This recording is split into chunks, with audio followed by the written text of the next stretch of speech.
Tunakwenda kuianza episodi ya 7 na hapa inaanzia ambapo mfalme alikutana na mwanaye, wakawa wanajadili juu ya huyu kiumbe wa ajabu ambaye anazidi kushambulia vijiji vyake. Arthur akawa anasema, nimezunguka kila mahali lakini sijaona kiumbe cha ajabu, na hata nilipotazama angani sijaona kiumbe yeyote, lakini inaonekana kuna kitu kinatokea. Kwanza lazima tuangalie kijiji cha Greenwood, kisha tuende Willowdale, maana kiumbe huyu anaelekea kusini kule katikati ya bonde kuelekea Amherst, na kwa hili tutahitaji kuwa tayari wakati wowote. Mfalme Uther akamwambia mtoto wake, watu wa miji yote lazima waandae mashujaa wao, tofauti na hapo watu wote wataangamizwa na vijiji vyote vitapotea. Arthur akamjibu mfalme, tutakuwa tayari.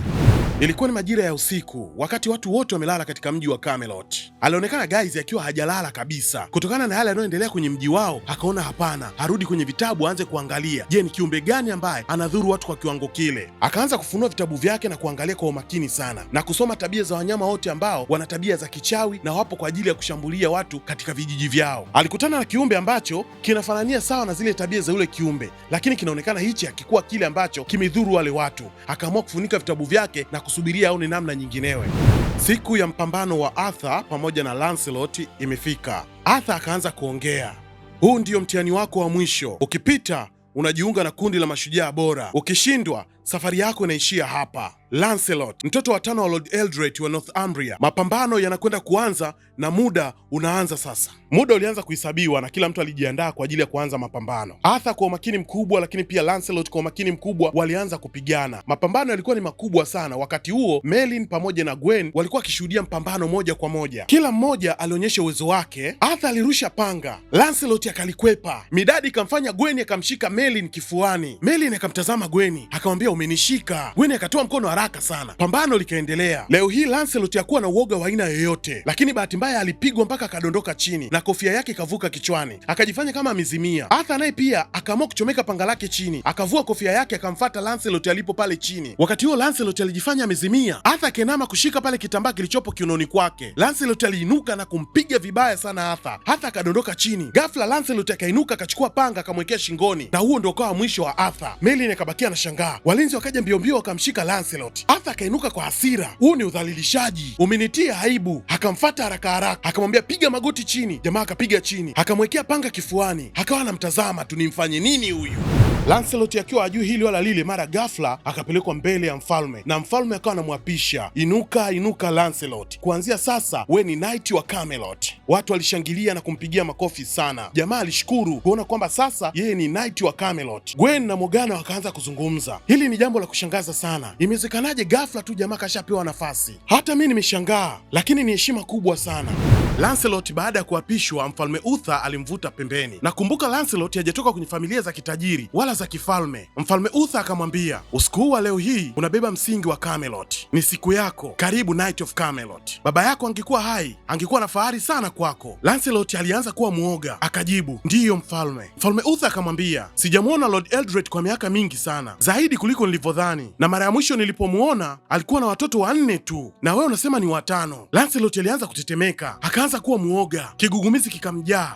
Mfalme, sasa niko hapa, mtoto wake wa 5. Ndiyo, upo hapa kweli? Haya, nenda kafurahie siku yako. Lancelot akaitikia, ndiyo mfalme. Wakati akiendelea kushangaa, mara ghafla wenzake wakamvuta. Merlin akiwa na Guys wakati huo akiendelea kushuhudia yale ambayo yanaendelea pale, walianza kuteta.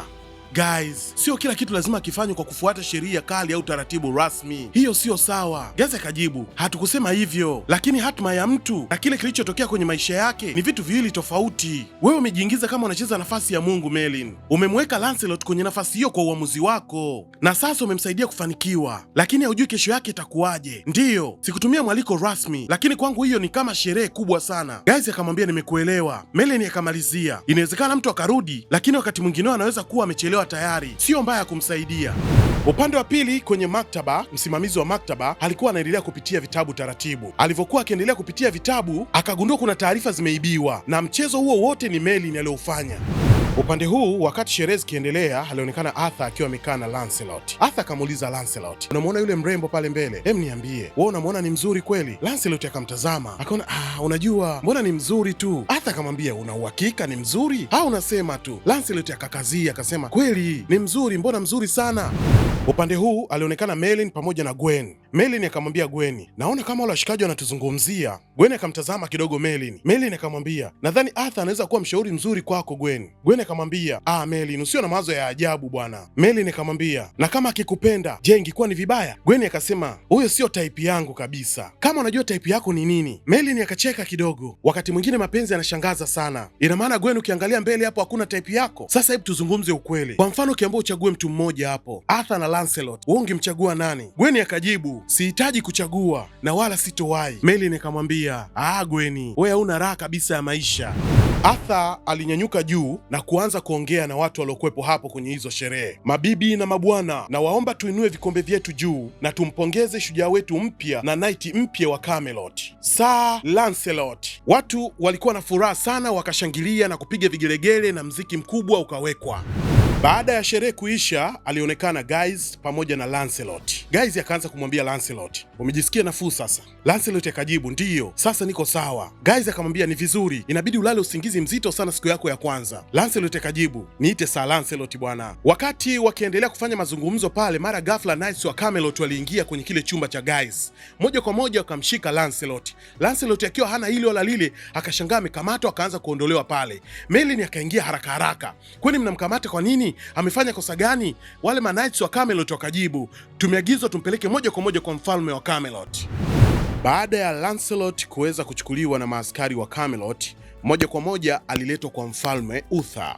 Akiwa amepigishwa magoti chini, wakati huo haelewi kosa lake kabisa, mfalme alianza kutamka, rudia yale ulioniambia. Yule baba wa maktaba akaanza kuongea, huyu Lancelot vyeti vyake ni vya kugushi, muhuri wake wa ukoo pia ni wa kugushi, umetengenezwa vizuri sana lakini si wa kweli. Hakuna rekodi yoyote inayoonyesha kwamba Lord Eldred wa Northumbria alikuwa na mtoto wa 5. Kwa hiyo Lancelot alidanganya.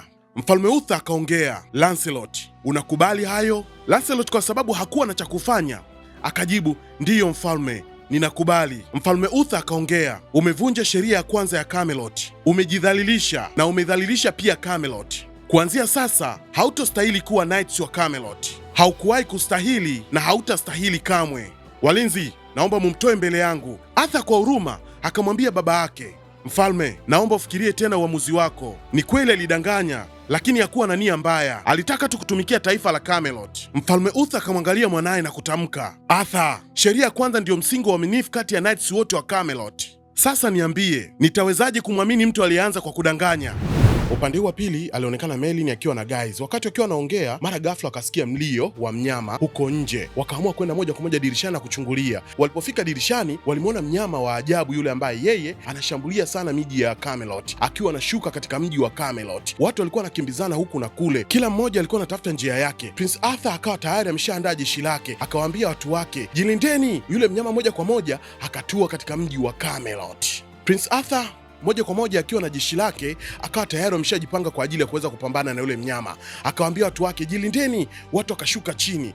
Walivyoshuka chini, wakawa wanatulia wanasikilizia waone, je, huyo mnyama anataka afanye nini ili waanzishe mashambulizi. Wakati huo hapo, yule mnyama alikuwa anaendelea kunguruma akiwa anawatazama chini, anaangalia namna gani anaweza kawamaliza. Na hatujui kisa cha huyu mnyama kuja kwenye mji wa Camelot, lakini moja kwa moja walianza kushambuliana. Yule mnyama akawapiga watu. Lancelot akiwa magereza alisikia zile sauti za mnyama na kila kitu, akaanza kuhangaika huku na kule, anakuja kutamani, jamani fungueni, nini kinachoendelea? Wakati huo upande wa pili vita ilikuwa inaendelea, mapambano yalikuwa ni makubwa sana. Watu walikuwa wanajificha, wengine wanachungulia katika namna tofauti tofauti. Mara ghafla yule mnyama akawa ameshashuka chini. Wakati ameshuka chini, wale wanajeshi ama Knights wa Camelot wakiwa wamejipanga, wakawa wanasikilizia huyu mnyama anataka afanye nini. Wakawa wamejipanga taratibu, wakaanza kumfuata, wanamfuata hatua kwa hatua, ili mradi tu waweze kumshambulia. Na kama kawaida kiongozi wao ni Arthur. Arthur aliendelea kumcheki yule mnyama kwa ukaribu zaidi, kwa sababu ni mara ya kwanza. Akamtazama mwenzake, huyu mnyama vipi? Ametokea wapi? Akarudi sawa. Sasa akiendelea kumtazama, shambulia! Watu wakakimbia mbio mbio, wakaanza sasa kupambana naye. Mapambano yalikuwa makubwa, lakini mbele alikuwa Prince Arthur, akawa anamrushia ile mikuki yake. Alijiandaa ili arushe mkuki wake, lakini hakufanikiwa. Akasogea mbele kuendelea kupambana na yule mnyama. Kajaribu katika kila namna kurusha mkuki, mkuki ukavunjika. Akashangaa, mkuki umevunjika, huyu mnyama ana mwili wa chuma au? Yule mnyama akanyanyuka juu, akampiga kifuti. Arthur akaanguka chini. Alivyoanguka chini, akaweka ngao yake mbele ili mradi yule mnyama asiendelee kumdhuru zaidi. Yule mnyama akawa anampigia kelele Arthur akiwa yuko chini. Mwanajeshi mmoja wa Camelot akafika akiwa na moto akamrushia Arthur. Arthur akaona hapana, hapa ndo wakati wa kujitetea. Akashika ule mti wa moto, akainuka haraka akaanza kujaribu kumrushia yule mnyama ili kiwezekana mnyama ogope na akimbie ile eneo. Mnyama akawa anarudi nyuma kuonyesha kwamba anaogopa moto. Mara ghafla akaamua kuruka na kuondoka huku akiwatazama na kuambia kwamba muda sio mrefu ninarudi. Hilo dude likawa limeshaondoka. Arthur akiwa na moto wake alibakia akishangaa tu, hakuwa na chochote cha kufanya.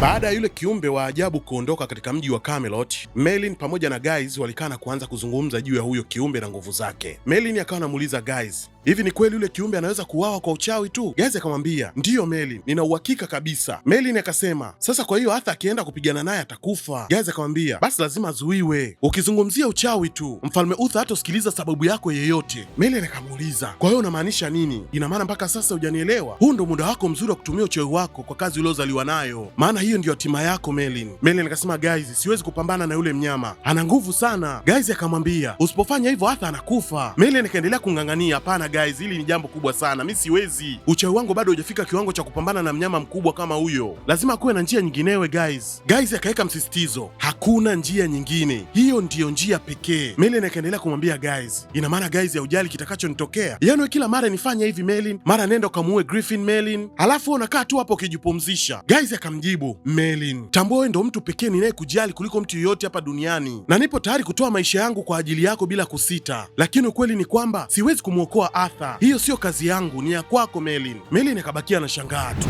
Baada ya Arthur kutoka kupambana na yule mnyama ambaye anaitwa Griffin, moja kwa moja alienda magereza ambapo yupo Lancelot. Akiwa katika hali ya hasira, alianza kumlaumu jamaa, nachukia sana, nimewezaje kudanganywa kwa kiasi hiki? Nilipaswa kujua mapema. Wakati huo Lancelot akiwa anamtazama akaendelea kuongea, yaani upo tu hapa usikiki kama knight wala hauonekani kama knight. Lancelot akasema, samahani. Arthur akamjibu, na mimi pia naomba samahani, kwa sababu Lancelot, unapigana kama knight wa kweli na Camelot inahitaji watu kama wewe, na ukweli ni kwamba yule mnyama hatukuweza kumuua. Sijawahi kukutana na kiumbe wa ajabu kama yule. Lancelot akamwambia, mfalme, mimi nilipambana naye siku chache zilizopita, nilimpiga kwa nguvu zangu zote, lakini cha ajabu hakupata hata jeraha. Nilishangaa sana aliwezaje kuhimili shambulio lile. Arthur akatulia kidogo akamwambia, lakini wapo wanaoamini kwamba yule Griffin ni kiumbe wa uchawi na kwamba anaweza kuuawa kwa uchawi tu. Lancelot akamsogelea Arthur akamuuliza, wewe unaamini uchawi? Arthur akajitoa akamwambia, haijalishi ninaamini nini, lakini ukweli ni kwamba uchawi hauruhusiwi Camelot. Wanajeshi wanapaswa kushindwa kwa nguvu zao na upanga wao tu. Mlinzi alikuwepo pembeni akamwambia Arthur, farasi wako yuko tayari nje. Arthur akasema asante akaondoka.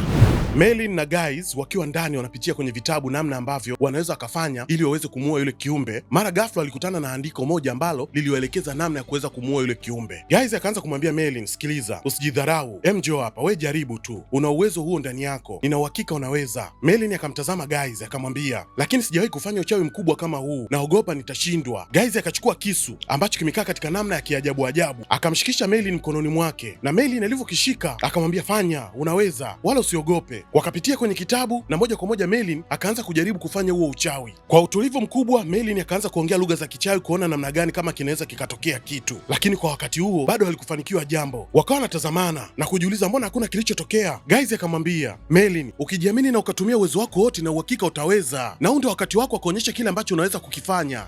Episodi yetu ya 7 inaishia hapa. Moja kwa moja tunaenda kuitazama episodi ya 8.